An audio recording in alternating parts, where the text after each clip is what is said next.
All right, good morning, hello, my name is Lena Herrera. I am here for GNP Idiomas, and we're putting together a series of teacher tutorials to help teachers teach grammar to intermediate young children. And this is tutorial number 3, and today we're going to be talking about the future, okay? The future system is extends, all right? It has a lot of different options, a lot of different verbs. The future system, all right, we'll start with the simplest one, which is the present simple. What do we use this for? The present simple is used for schedules, timetables. All right, things like my plane leaves on Friday, my train arrives at 4 p.m. on Tuesday. Those are all timetables, and we use the present simple for that. All right. Sometimes in textbooks you'll find going to should be a present simple when you're describing a timetable, and especially if you're referring to trains or planes and things like that. So that's the first one, okay? Then we're going to go on to the present continuous, and for those of you who saw tutorial number 1, there was a very short mention of this. Now, these are plans, okay? We usually refer to when they're going to be happening, so there's no confusion between the future and the present at the moment action, okay? The thing to mention here is we often ask, what are you doing tomorrow? Right? And people always answer, I'm staying with friends, I'm visiting some people, I'm going out, I'm doing this, I'm doing that. Non-native speakers have tremendous difficulty using that tense, and it's one of the most popular ones that we have for the future. So it is important to get that through to the students. Otherwise, and if you don't do that from the very beginning, you will find that they don't use it. They'll use will the whole time. Now, what's the difference between the present continuous and going to? Well, both of them are plans, okay? But with going to, I'm also describing intention. But in both cases, a lot of times you'll find textbooks that describe arrangements, but I find it difficult, in reality, I find it very difficult to explain to a student who's a non-native, what's the difference between a plan that you've made and an arrangement that you've made? Well, nothing. They're all plans. It's what you've organized and what you want to do. Now, what's the difference between I'm playing tennis on Friday and I'm going to play tennis on Friday? There is no difference. Both of them refer to a plan. This one, maybe there's a more personal intention on the speaker's part, but that's it. Both of them describe plans, okay? Another use of going to is a prediction based on visual evidence, okay?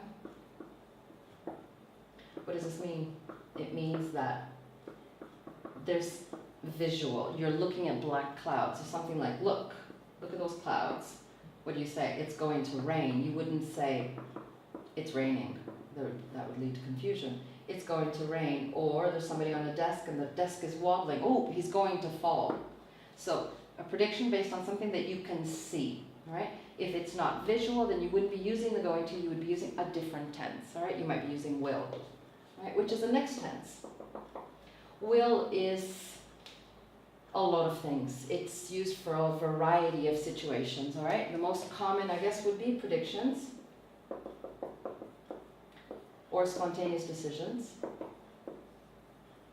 All right, so for instance, I don't know, somebody says, I'm going out, would you like to come? Sure, I'll go. All right, you're making a decision at the moment of speaking. That's a spontaneous decision. A prediction, there will be an overpopulation in the year 2025. Sentences that you see a lot in books. So in both cases, they do not refer to plans. So predictions, 1 point, spontaneous decisions, another point. Another one, an offer.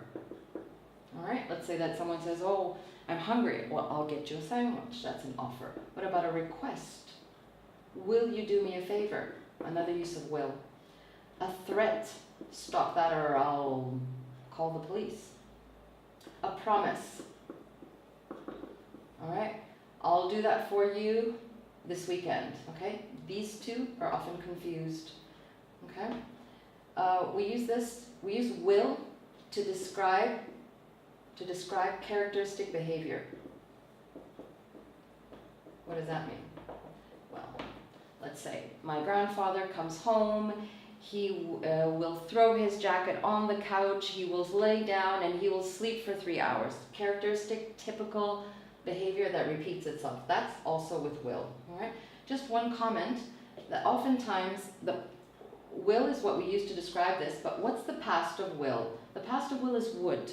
So if I'm describing my grandfather in the present, I would use the word will, but if I were describing his characteristic behavior in the past, I would use would. So my grandfather would come home and he would sit on the couch and he would take off. That sort of language.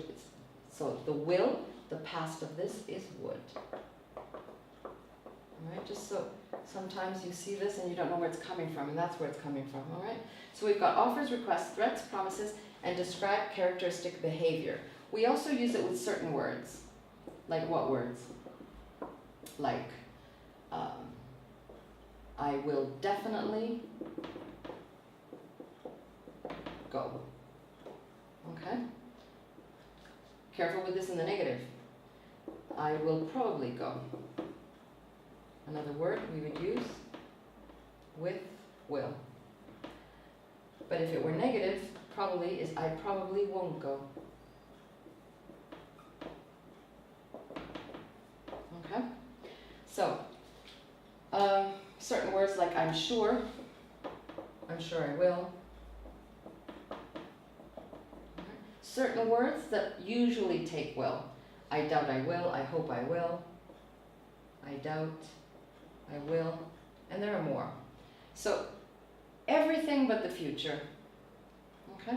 And this causes confusion for students. Alright? So that's will. Let's continue with will be doing. That's the present, the future continuous. Now, this is an action happening at a point in the future, at a time in the future.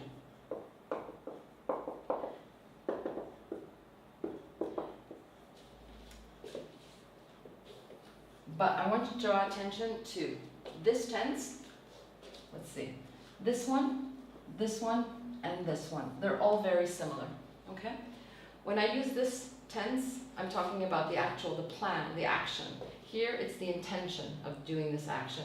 And here, it's the time frame. But in all three cases, I'm talking about plans.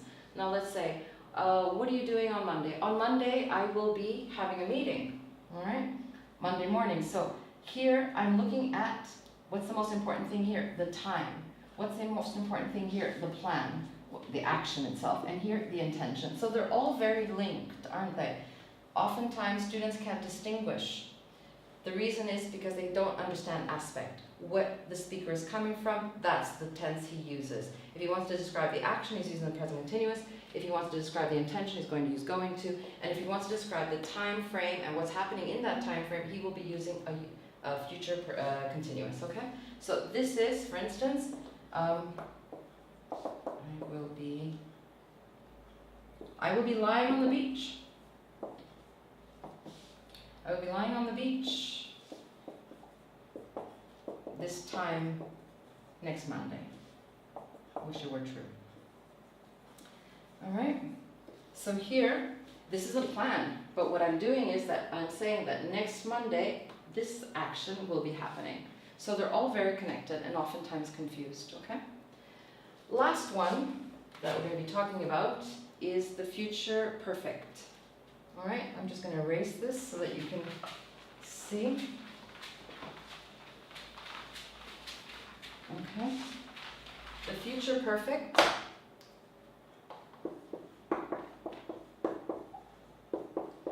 is will plus have and a past participle. Okay? And we're saying that we're setting a limit of time. The time limit, so let's say I would start with by October, and the time limit being October, something will have happened before then. By October, I will have finished my thesis. Okay, so before the time limit that I set, something will have finished. That's the future perfect, and that's what we use it for. Okay, and that's it for the future system. Thank you very much.